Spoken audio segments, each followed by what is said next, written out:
8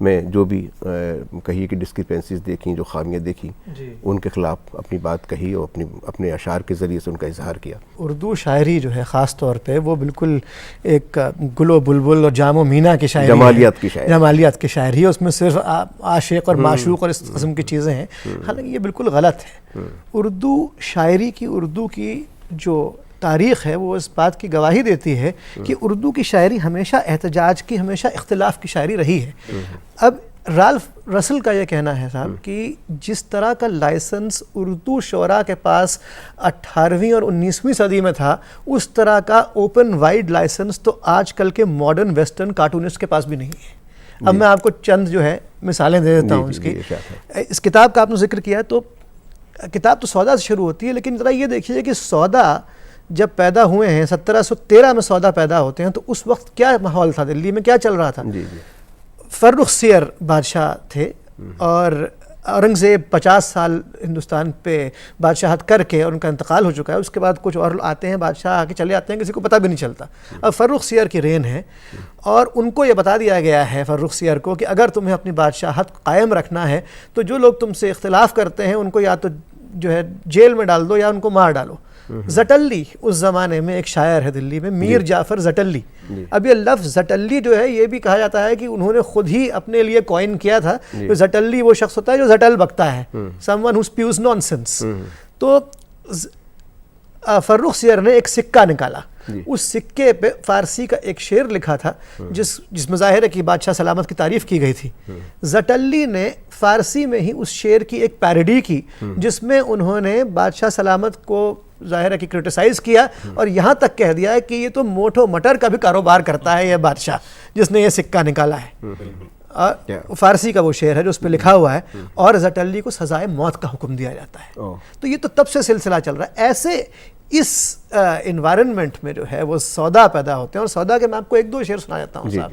اور یہ جانتے ہیں سودا کہ اس سے پہلے کیا ہو چکا ہے، کہ کسی گدا نے سنا ہے یہ ایک شہ سے کہا، کروں میں عرض گر اس کو نہ سرسری جانے، امور ملک میں اول ہے شہ کو یہ لازم کہ ہر ایک خرد و کلام برابری جانے۔ He's advising کہ آپ پہلے صاحب یہ تو دیکھیے کہ گورن کرنا کیسے، یا یہ دیکھ لیجیے آپ شعر صاحب، یہ آج بھی اتنا ہی موضوع ہے یہ شعر سودا کا، کہ پہنچے وہ لوگ رتبے کو کہ مجھے، پہنچے وہ لوگ رتبے کو کہ مجھے شکوائے بخت نارسا نہ رہا۔ اب تم نے کوئی شکایت نہیں، ایسے ایسے لوگ ایسی ایسی جگہوں پہ پہنچ گئے کہ مجھے، اور ایک آخری شعر اور سنائے دیتا ہوں سودا کا، کہ جوہر نہ ہووے جس میں جوہر شناس کیوں ہو، جوہر نہ ہووے جس میں جوہر شناس کیوں ہو، جو صاحب ہنر ہو وہی ہنر کو پرکھے۔ کیا بات ہے، جو صاحب ہنر ہو وہی ہنر کو پرکھے۔ ڈائریکٹ جو ہے صاحب سوالیہ نشان ہے اس زمانے کے نظام پہ۔ یا ایک اور شعر میں ابھی پروفیسر صاحب کو سنا رہا تھا، یہ آپ نے مشہور شعر سنا ہوگا فیض کا، کہ ہے اہل دل کے لیے اب یہ نظم بست و کشاد، کہ سنگ و خشت مقید ہیں اور سگ آزاد۔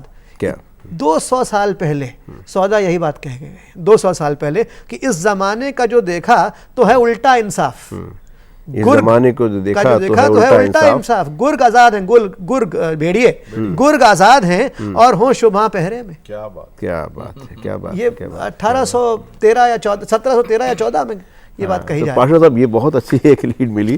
عام طور پہ یہ تھا کہ چونکہ شیخ برہمن زاہد وغیرہ ان سب کے مذاق اڑاتے ہوئے تو بہت سارے اشعار ہیں، تو یہ ذہن میں آتا ہے کہ بھئی جو دین و مذہب کی پابندیاں ہیں ان کے خلاف احتجاج کرتے والے شعر تو بہت سارے ہیں، لیکن یہ تو جو عہد میں یا نظام کے بھی یا حکومت کے بھی خلاف، اور تب جبکہ شروعات شاید اردو کی شاعری کی کے دن ہیں یہ، 18ویں صدی کی شروعات، 1720 اور 1730 کے آس خود ایک میر جو شروعات کی ہے۔ تو یہ جو چیز ہے یہ محدود دین و مذہب کی پابندیوں تک نہیں ہے، بلکہ اس کا وسیع ایک فلک ہے۔ ایسا ہے بالکل۔ اگر آپ اردو شاعری یا اردو ادب پہ نظر ڈالیں، اس کی تاریخ پہ نظر ڈالیں، تو آپ کو اندازہ ہوگا کہ بلکہ میں ذرا آپ کو اردو زبان کی جو بنیاد پڑ رہی تھی، ذرا اس عہد میں آپ کو لے جانا چاہوں گی۔ اردو بنیادی طور پر پیدوار ہے ایک ایسے عہد کی جب ہمارے ملک میں کمپوزٹ کلچر کی تشکیل ہو رہی تھی، ایک ساجی سنسکرتی بن رہی تھی، زبانیں مل رہی تھی، تہذیبیں مل رہی تھی، ثقافتیں مل رہی تھیں. تو جسے ہم ہندوستان کی تہذیب یا ثقافت کہتے ہیں، جو کمپوزٹ کلچر جس کی بنیاد ہے، اس کی ایک طرح سے اردو اسی دور میں پیدا ہوتی ہے اور ان تمام خصوصیات کو اپنے اندر سمیٹتی ہے.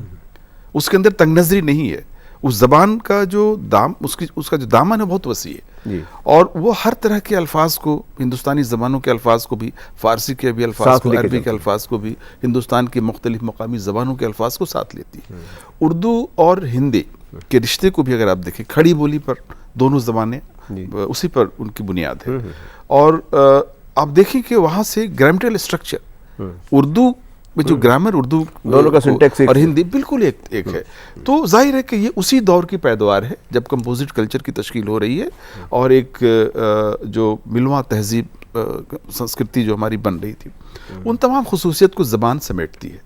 جب اس میں تخلیق کا سلسلہ شروع ہوتا ہے، یعنی لکھنے کا، جب اس میں شاعری کا سلسلہ شروع ہوتا ہے، تو اس کی جو سرپرستی ہوتی ہے وہ کہاں ہوتی ہے؟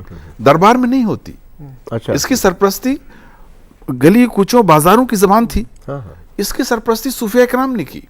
بالکل، جن مشہور شعراء کا ہم نے ابھی ذکر کیا، وہ ان کے وہ اشعار مشہور ہوئے ہیں جو کہ عام پہ ہیں. صوفیہ کرام، اور صوفیہ کرام ہمیشہ بادشاہوں سے دوری بنا کے رکھتے تھے، عوام کے ساتھ رہتے تھے، اپنی خانقاہیں دور بناتے تھے وہ، اور ان کا تعلق عوام سے ہوتا تھا، اور عوام کی زندگی میں جو پریشانیاں تھیں، جو مصیبتیں تھیں، ان کو وہ شیئر کرتے تھے، ان کے ساتھ وہ زندگی گزارتے تھے.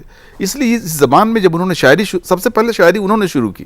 یہ جو آپ اسکرپٹ دیکھتے ہیں، اردو کا جو رسم خط ہے، اسکرپٹ ہے، وہ عطا کردہ انہی صوفیاؤں کا ہے، کیونکہ وہ عربی اور فارسی جانتے تھے.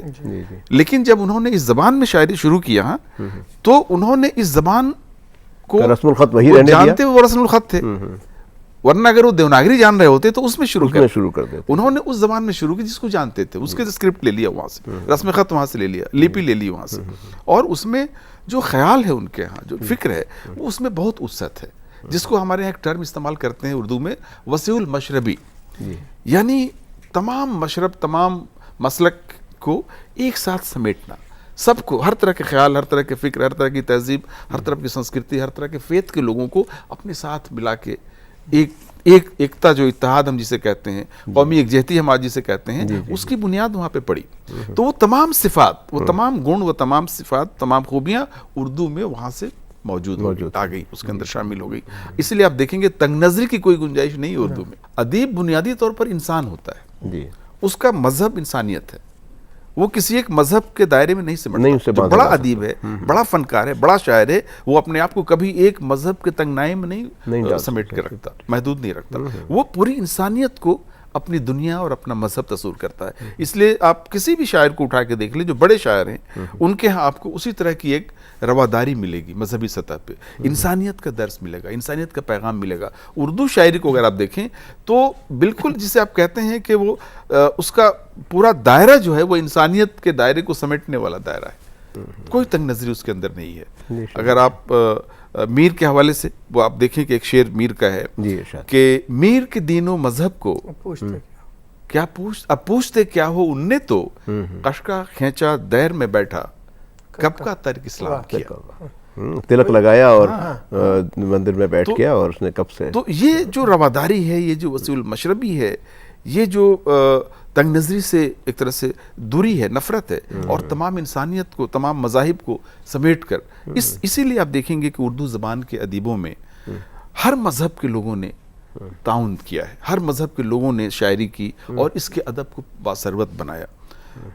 کسی ایک مذہب کا اس پہ کوئی دخل نہیں ہے، کسی زبان پہ ممکن بھی نہیں. ابھی آپ نے شروع میں اختر، پنڈت ہری چند اختر، ان کا ہے وہ، کیا بات، ان کی پوری غزل ہے کہ ملے گی شیخ کو جنت ہمیں دوزخ عطا ہوگا. یہ طنز ہے، ٹونٹ ہے. ہم ملے گی شیخ کو جنت ہمیں دوزخ عطا ہوگا، بس اتنی بات ہے جس کے لیے محشر بپا ہوگا. قیامت کا ہے نا وہ کہ سب کو اعمال نامے اس کے دیکھے جائیں گے اور اس کو جنت ہوگا اس کا، اور اس کے حساب سے اس کو، بس اسی کام کے لیے محشر بپا ہوگا. رہے دو فرشتے ساتھ اب انصاف کیا ہوگا، کسی نے کچھ لکھا ہوگا، کسی نے کچھ لکھا ہوگا. غالب کا بھی ایک شعر اس پہ بہت خوبصورت ہے کہ پکڑے جاتے ہیں فرشتوں کے لکھے پر ناحق. پکڑے جاتے ہیں. اسلام میں تصور ہے کہ انسان کے دونوں کندھے پر 2 فرشتے تعینات ہے اور وہ ہر عمل جو کچھ ہم کرتے ہیں وہ رات دن نوٹ کرتے جاتے ہیں اور وہ وہاں پیش کریں گے کہ یہ بندہ یہ غلط کر رہا تھا, یہ صحیح کر رہا تھا, اسی پہ ججمنٹ ہوگا. تو غالب نے اس کو نشانہ بنایا, مین پاور برباد ہو رہی ہے. کیسے نشانہ بنایا اس کو غالب نے کہ پکڑے جاتے ہیں فرشتوں کے لکھے پر ناحق. آدمی کوئی ہمارا دم تحریر بھی تھا, وہ جو لکھ رہے تھے فرشتے ہمارا بھی کوئی گواہ تھا وہاں موجود کہ صحیح لکھ رہے ہیں غلط لکھ رہا ہے. تو اس کو چیلنج کرنا. اسی طرح یہی رہے 2 فرشتے ساتھ, اب انصاف کیا ہوگا؟ کسی نے کچھ لکھا ہوگا, کسی نے کچھ لکھا ہوگا. اور شعر دیکھیے, بروز حشر حاکم قادر مطلق خدا ہوگا, فرشتوں کے لکھے اور شیخ کی باتوں سے کیا ہوگا. یہ بھی ہے کہ تیری دنیا میں صبر و شکر سے ہم نے بسر کر لی, تیری دنیا سے بڑھ کر بھی تیری جنت میں کیا ہوگا. کیا بات, تیری دنیا سے بڑھ کر بھی تیری جنت میں کیا ہوگا. سکون نے مستقل دل بے تمنا شیخ کی صحبت, یہ جنت ہے تو اس جنت سے دوزخ کیا برا ہوگا. اور شعر دیکھیں, میرے اشعار پہ خاموش ہے جز بز نہیں ہوتا, یہ وائزوں میں کچھ حقیقت آشنا ہوگا. اور وہ شعر جو آپ نے ابھی جس کا سنایا کہ بھروسہ کس قدر ہے تجھ کو اختر اس کی رحمت پر, اگر وہ شیخ صاحب کا خدا نکلا تو کیا ہوگا. تو یہ جو ایک پروٹیسٹ بھی ہے جو مذہبی رہبروں رہنماؤں شیخ ترجمانی کرتا ہے, ایک کٹر پن مذہب کا جو کٹر والا رخ ہے اس کی ترجمانی شیخ کرتا ہے. شیخ ملا وائز اسی لیے بہت نشانے پر رہے اردو شاعروں کے, شروع سے سب نے ان کو نشانہ بنایا کہ ان کی تنگ نظری کو نشانہ بنایا. مذہب کے حوالے سے جس طرح کی تنگ نظری قائم کی ان لوگوں نے, اس کے خلاف شاعروں نے اپنا ورڈکٹ دیا, شروع سے دیا. آپ نے اپنی کتاب میں کچھ ایسے حوالے دیے ہیں جو شاید ہمارے ناظرین سننا چاہیں گے, دیکھیں گے. خوب ایسے حوالے دیے ہیں. آپ نے میر کا ذکر کیا اور وہ پڑھا آپ نے شعر مقطع میر کا کہ قشقہ کھینچا دیر میں بیٹھا کب کا ترک اسلام کیا. یہ پوری غزل دیکھ لیں آپ, یہ اور کتنی گائی گئی ہے یہ غزل, کتنی عام فہم ہے. الٹی ہو گئی سب تدبیریں کچھ نہ دوا نے کام کیا, دیکھا اس بیماری دل نے آخر کام تمام کیا. اس میں آپ ذرا شعر ملاحظہ فرمائیے کہ کس کا کعبہ کیسا قبلہ, کون حرم ہے کیا احرام, پوچھے کہ اس کے باشندوں نے سب کو یہیں سے سلام کیا. اور شیخ جو ہے مسجد میں ننگا رات کو تھا میخانے میں, شیخ جو ہے مسجد میں ننگا رات کو تھا میخانے میں, کرتا جبہ خرقہ ٹوپی مستی میں انعام کیا. امیر کے دینوں مذہب کو اب پوچھتے کیا, ان نے تو قشقہ کھینچا دیر میں بیٹھا کب کا ترک اسلام کیا. اور ایسی کئی باتیں. غالب آپ دیکھ لیجئے جب اس گھر میں شفٹ ہوتے ہیں, وہ گھر جو ابھی بھی ہے جس کا کچھ حصہ ابھی بھی موجود ہے بلی ماران میں, یہ ان کا آخری 9 سال اسی گھر میں گزرے. تو جب یہاں منتقل ہوتے ہیں تو وہ ساتھ میں ایک مسجد ہے, ابھی بھی ہے مسجد. تو وہ شعر ہے غالب کا کہ مسجد کے زیر سایہ ایک گھر بنا لیا ہے, یہ بندہ کمینہ ہمسایہ خدا ہے, پڑوسی خدا. جی ہاں, تو اس ایسی بہت ساری چیزیں آپ کو مل جائیں گی. اور یہ سلسلہ جو ہے چلا آ رہا ہے. ابھی آپ نے وہ شعر پڑھا اختر کا فرشتوں کے بارے میں کہ دونوں کندھوں میں فرشتے بیٹھے ہیں. جان ایلیا کا شعر ہے کہ اے خدا تو ہے جو میری شہرک سے قریب, تو پھر یہ کندھوں پہ فرشتوں کا تکلف کیسا کہ اگر تم ہی سب کچھ ہو. جی ہاں, اور یہ اس طرح کی اچھا وہ تو اس دور کے ابھی اس دور کے. جی ہاں, اور میر کے یہاں تو آپ کو ہر طرح کا احتجاج ملے گا. اور بالکل جو اس وقت کا مغلیہ نظام تھا, آپ نے فرمایا نادر شاہ کا انویژن ہو چکا تھا, اس کے بعد احمد شاہ عبدعلی, دلی کی سڑکوں پہ جو ہے وہ خون بہہ رہا تھا. ذرا آپ اشعار دیکھیے میر کے کہ ہو کوئی بادشاہ کوئی یہاں وزیر ہو, اپنی بلا سے بیٹھ رہے جب فقیر ہو. یہ کس کا شعر ہے؟ میر. یہ میر کا شعر ہے. اور دیکھیں صاحب, چور اچکے سکھ مرٹھے شاہ و گدا از خواہاں ہیں, چین میں ہیں جو کچھ نہیں رکھتے, فقر ہی ایک دولت ہے. یہ دلی پہ ہے یہ شعر. اب خرابہ ہوا جہان آباد ورنہ ہر ایک قدم پہ یہاں گھر تھا, یا یہ کہ دیدہ گریاں ہمارا نہر ہے, دل خرابہ جیسے دلی شہر ہے. کیا بات. یہ سب میر کا. ایک میں قصہ بھی سنانا چاہ رہا تھا آپ کو میر کا کہ یہ دیکھیے یہ بھی بہت ضروری بات ہے جو ہم لوگ کہہ رہے ہیں کہ لائسنس تھا اس زمانے میں بہت بڑا. اب اس کی ایک وجہ یہ بھی تھی کہ وہ لائسنس کیوں تھا, بیکاز جو بادشاہ تھے, جو نواب تھے, وہ خود اس قدر ٹالرنٹ تھے کہ وہ سمجھتے رہے اس بات کو. اب میر جب لکھنؤ جاتے ہیں, میر کے بارے میں ضروری ہے یہ بتانا کہ جتنے دن وہ دلی میں رہے تقریباً 50 سال, دلی میں رہے اور ان 50 سالوں میں کسی نہ کسی نوابزادے کسی نہ کسی راجہ کی ان کو پیٹرنیج حاصل رہی میر کو. جب وہ پیٹرنیج ختم ہو جاتی ہے تو ان کے پاس کوئی اور راستہ نہیں بچتا ہے, کوئی چارہ نہیں ہے علاوہ اس کے کہ وہ لکھنؤ چلے جائیں, اودھ چلے جائیں, اور وہاں نواب آصف الدولہ جو ہے وہ نواب ہیں, جنرس, اپنی جنرسٹی کے لیے بہت جنرس ہیں ان کی, اور ان کے پاس وہی ایک بچے ہیں حیدرآباد کے نظام کے علاوہ جس کے پاس کچھ پیسے بھی ہیں. تو بہرحال چلے جاتے ہیں لکھنؤ, اور نواب صاحب سے اچھی جو ہے اچھے تعلقات ہو جاتے ہیں, اچھی دوستی ہے.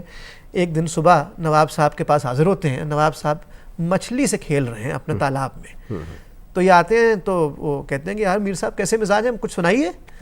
تو میر اپنا ایک شعر پڑھتے ہیں, نواب صاحب کو زیادہ دھیان نہیں دیتے, تو میر رک جاتے ہیں, مصرع نہیں اٹھاتے وہ. تو نواب صاحب کہتے ہیں کہ میر صاحب فرمائیں, اور آگے ارشاد فرمائیں. تو وہ کہتے ہیں, میر کہتے ہیں کہ صاحب حضور توجہ دیں تو میں پڑھوں آگے. تو نواب صاحب کہتے ہیں کہ ہر اچھا شعر میری توجہ کا مستحق ہوگا. اب میر اس بات پہ اس قدر ناراض ہو جاتے ہیں کہ چلے جاتے ہیں وہاں سے اور واپس نہیں آتے نواب کے پاس. 2-3 ہفتے کے بعد نواب صاحب جمعے کے نماز پڑھ کے جو ہے ہاتھی پہ سوار واپس آ رہے ہیں, تو دیکھتے ہیں میر ایک چائے خانے میں بیٹھے ہیں کونے میں. تو کہتے ہیں اپنے لوگوں بھائی وہاں لے چلو, وہاں لے جاتے ہیں. تو کیونکہ نواب صاحب ہاتھی پہ سوار ہیں, میر اٹھتے نہیں ہیں, ہاتھی پہ سوار ہیں, ذرا اونچی آواز میں بولتے ہیں کہ میر تک پہنچے آواز. کہتے میر صاحب بہت دنوں سے دکھائی نہیں پڑے. بجائے اس کے کہ بتاتے کیوں نہیں آیا, کوئی شکایت کرتے, وہیں بیٹھے بیٹھے چپ چاپ بولے ہمارے یہاں شرفا سڑکوں پہ اونچی آواز میں گفتگو نہیں کرتے. کیا بات. لیکن دیکھیے کہنے والی بات یہ ہے کہ اس کے باوجود جو ہے جو ان کو پیسے نواب کے ہاں سے مل رہے تھے, نواب صاحب کے پاس سے جو وظیفہ مل رہا تھا وہ رکا نہیں. یہ نہیں کہ نواب صاحب اس پہ کوئی ایسے ناراض ہو گئے ہوں کہ صاحب میری شان میں ایسی گستاخی کر دی کہ بس اب وظیفہ روک دیا جائے. یہ وزاداری, یہ اس طرح کی جو ہے بہت ایک شاید یہ بات مذاق میں کہی گئی ہوگی, خوشبند سنگھ نے کہیں کہا ہے کہ جب بھی ہندوستان میں کوئی ایک عظیم شاعر ہوا تو ہندوستان پہ کوئی نہ کوئی مشکل عائد ہو گئی. میر تھے تو نادر شاہ آ گیا, اور غالب ہوئے تو 1857 کا واقعہ ہو گیا. تو یہ ہم لوگ پروگرام کے اب آخری اس میں ہے دور میں, میں یہ مختصر میں جاننا چاہتا ہوں کہ یہ جو روایت ہے اردو شاعری کی, جو کہ ہم دیکھ رہے ہیں کہ 18ویں صدی سے, یعنی تقریباً تب سے جب سے اردو شاعری کافی طویل عرصے تک چلی, اب کیا آپ اس میں کوئی فرق نظر آپ کو آتا ہے؟ کیا اتنی ہی کھلے پن سے شاعر آج بھی اپنے عہد کے خلاف کچھ کہہ پا رہا ہے, اپنے جو مذہبی جو ان کے پابندیاں ہیں ان کے خلاف کہنے کی ہمت جٹا رہا ہے, یا پھر پہلے کے مقابلے تھوڑی دیواریں ذرا زیادہ اونچی ہوئی ہیں؟ یہ روایت مستقل جاری ہے جی. یہ ایسا نہیں کہ کلاسیکی ادب میں ہی یہ سب ہے, بلکہ بہت سارے اشعار یہاں پڑھے گئے ابھی کہ کلاسیکی ادب کے حوالے سے, میر کے حوالے سے, سودا کے حوالے سے. لیکن اگر آپ دیکھیں آزادی کے بعد بھی یا 1857 کے بعد بھی دیکھیں, اقبال کے ہاں بھی آپ کو اقبال نے شکوہ لکھا, کفر کا فتویٰ لگا ان پہ. اچھا, خدا کے بارے میں ظاہر ہے کس طرح کی چیزیں, کفر کا فتویٰ لگا ان پہ. تو بہت بے باکی کے ساتھ فیض کا بھی اسی بات کے لیے, فیض پہ بھی آپ فیض کے ہاں دیکھیں گے کہ اس طرح کی جو محتسب کے حوالے سے کیا کہاں میخانے کا دروازہ اور کہاں وائز, بس اتنا جانتے ہیں کل وہ جاتا تھا کہ ہم نکلے. تو یہ جو تنگ نظری کے خلاف یا اس طرح کی جو مذہبی جو کٹر پن جسے ہم کہتے ہیں, اس طرح کا جو نظریہ رہا ہے, اور نظام کے خلاف احتجاج, تو پوری شاعری اٹھا کے دیکھ لیے ترقی پسندوں کی. بے شک. اس کے پاداش میں انہیں جیل کی صحبتیں برداشت کرنا پڑی. کوئی ترقی پسند شاعر ایسا نہیں بچا ہوگا یہ تو جیل نہ گیا ہو اپنی تخلیق کے لیے, اپنی شاعری کے لیے. تو یہ سلسلہ مستقل جاری. میں ایک شعر آپ کو ندا فاضلی کا سنانا چاہوں گا. حال کا آپ نے کہا نا کہ حال میں کیا رویہ ہے, جو دوہے ان کے ہیں ان میں سے آپ دیکھیں کہ ایک دوہا ان کا بہت مقبول دوہا ہے. بچہ بولا دیکھ کے مسجد عالی شان, بچہ بولا دیکھ کے مسجد عالی شان, اللہ تیرے ایک کو اتنا بڑا مکان. تو یہ سلسلہ مستقل جاری ہے کہ جہاں ان تمام چیزوں پر سوالیہ نشان لگانے کی جو کجروی ہے معاشرے میں. اگر تخلیق کے حوالے سے یہ دیکھیں اگر, تو یہ جو کہیے کہ مسلم پوئٹس ہیں, چاہے وہ عبدالرحیم خان خانہ ہوں یا رس خان ہوں, یا ابھی ہاتھ میں فلموں میں کیا منترست ہری درسن کو آج جیسا لکھنے والے. تو وہ جو آپ نے بنیادی بات کہی کہ بھئی ایک شاعر آزاد خیال ہوتا ہے اور اپنے عہد میں جو بھی چیزیں اس کو پسند آتی ہیں یا پھر ناپسند آتی ہیں ان کو اپنے اشعار میں اظہار کرتا ہے.